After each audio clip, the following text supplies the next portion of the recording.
Tina Traster from the Rockland County Business Journal on our line right now for her regular Monday morning segment. Good morning, Tina. How are you? Okay, I guess I'm not that segwayable. Not from a conversation about airdropping, unless you have an experience you'd like to share when it comes to airdropping or sending skiing. photos when it comes to cell phones. No, but I will say that it looks like we all got the same memo this morning because I'm planning on talking about housing as well. There you go. That is true. That has been a hot button topic this morning. And there's a good reason for it.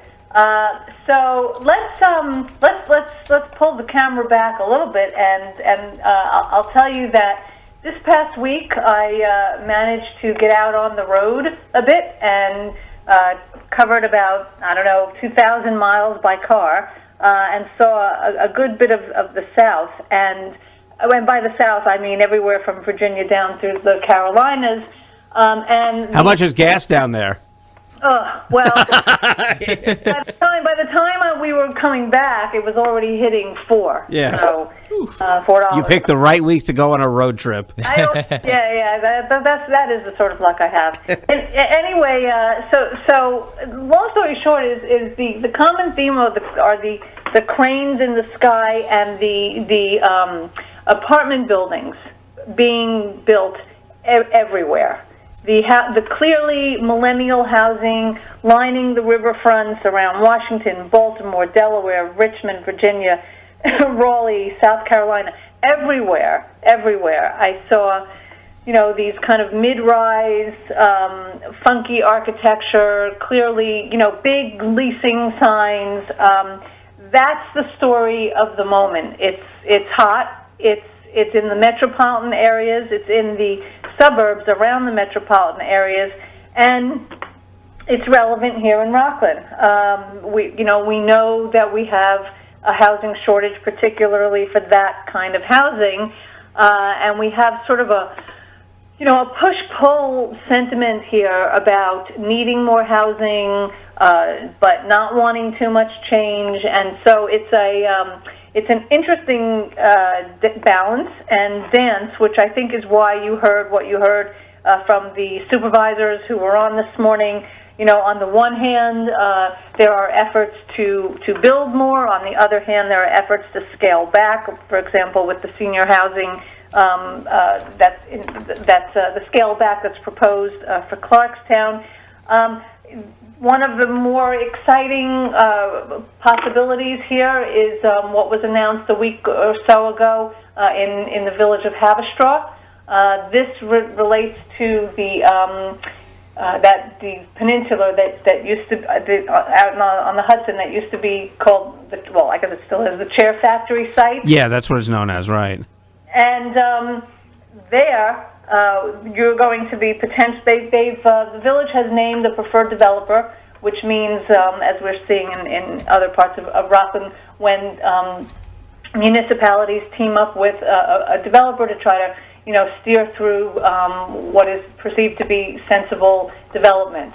So Haverstraw picked a group, and what's envisioned on that peninsula, among other things, is between 200 and 400 housing units, with a sizable portion in that particular location catering to affordable units, as well as a 150-room hotel that would be operated by the Brooklyn Group, which has a couple of properties in Brooklyn. So that's envisioned more globally as a total redevelopment, but again, housing possibly up to 400 units. Stony Point has two projects in progress, one Eagle Bay development with 200 units, a marina, and a commercial element. And there's a more recent proposal in Stony Point for 88 one- and two-bedroom units in a mixed-use building off Route 9W and South Liberty Drive. We know, because we've been reporting and you've been reading about all of the construction that's going on in Nyack for Gateway Loft looks like it's just about to be finished, and another 48 units at the Montclair on Main Street, the Pavilion not that long ago, so Clarkstown. Where does that leave Clarkstown? Well, it leaves Clarkstown still discussing the Nanuet TOD, which is the area around Main Street in Nanuet and around the train station, where I think it's up to 700 units are proposed, and we have some intel on the developer sort of behind the scenes trying to ask for more units because he feels the density is too restrictive, and that would be a process that would play out in public. So we'll see where that goes. But what we have and what we know and what we've been talking about for many weeks on end is that we have a shortage of housing, and particularly a shortage of housing, apartments that are affordable for millennium and empty nesters, and really just anybody who will. I think you know this firsthand. It's very difficult to find housing. Yep. And without that, you don't have a vibrant community. Let me wind back to my road trip. There were two things that I noticed. One was this absolute boom in housing. On wherever development is possible still in and around the cities and on their fringes. And to tie into that, what I saw a lot of and what I spend time in are these quote warehouse districts.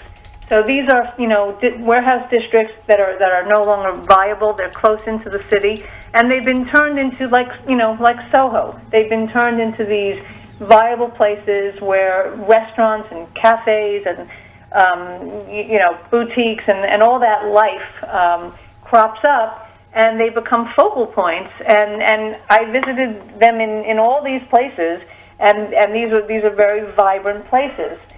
So I think the takeaway, both from what we're seeing here and what I sort of witnessed on the road, is you need that kind of, even in a suburb, right? You need that kind of vitality and life, and to do that you need a certain demographic. You can't really just have older people and kids in a community. You need people across the spectrum to work, to be part of the workforce, to bring ideas, to be entrepreneurs, to keep main streets alive and thriving.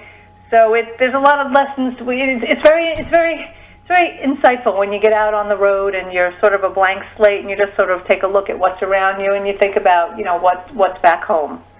Hey, Tina, before we run out of time, we do have a caller on the line with a question for you. So we'll go to Tracy. You're on with Tina Trasser of the Rockland. Oh, I'm sorry. I thought you said Tracy. No, I said Gracie. It's a Gracie. Oh, okay, Gracie, with a question for you. Hi, I'm sorry about that, Gracie.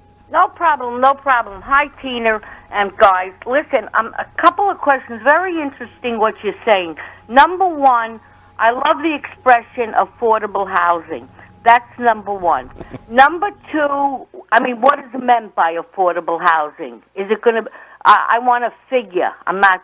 So okay, I can do that for you. I can do that for you. In the case of the village of Haverstraw, so the proposal to build affordable housing targeted between 30% and 80% of the total area median income for Rockland County, and that is $113,000 is the median income for a standard for a family of four. So what would the rent be? Is it you would buy this in the Haverstraw? No, these would be rentals. So what? One, how much a month would it be? Two, are they going to be subsidized by the government? Three, how many rooms? Now, millennials, they need 4 bedrooms? What? No, that's millennials what I'm getting need at most 2 bedrooms, generally speaking. Usually it's usually a single. That's what I'm getting at. A senior, the ones who could afford it, fine, you buy the big houses on West Nyack Road. But for people that don't have much, 2 bedrooms is more than enough. Right, it's right. Just like all over, any city or riverfront communities. You need 1 and 2 bedroom apartments for people who are starting out, people who are young, they're in the workforce.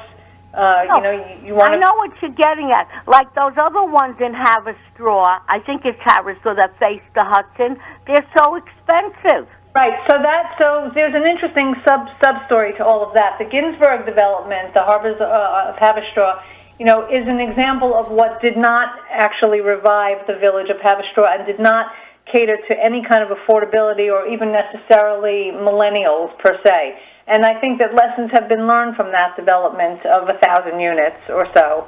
So if you read that story, Gracie, why don't you go to the site, rcbizjournal.com, and take a look at I'm a member. Okay. We get it every morning, and we enjoy reading it. But sometimes I like to throw things out. Also, the builder in Brooklyn, where exactly does he work? Williamsburg? So you're talking about the hotelier? No, I'm talking about you mentioned a builder that's looking from Brooklyn. Yeah, so it's called, again, I would urge you to go take a look at the story, Village of Haverstraw names developer, because all the details in the story, but briefly, this project has a whole team, okay, and one aspect of the team is a hotel developer that's got 2 properties, I think, or 3 properties in Brooklyn. So if you take a look at the Brooklyn group online, you can see the properties that they've built. I mean, sophisticated boutique hotels in Brooklyn. Okay, that sounds pretty good because we don't. Of course, we want the young people to be here. But the point is, if the jobs aren't here, the young people don't even want to stay here. But thank you very much. Yes, chicken and egg. You need young people to fill the workforce. You need a workforce to have that kind of vitality. Chicken and egg. And that's going to change the whole suburbs. Because originally the suburbs were young couples moving up and starting out. Yep, we got to bring them back. So have a great day, Gracie. Thanks, Gracie. Sounds like the dedicated reader there. She's my biggest fan. We got you one. She does. She loves calling in during your segment.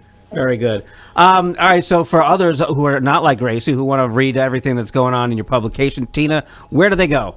Well, there are others out there, but they go to rcbizjournal.com.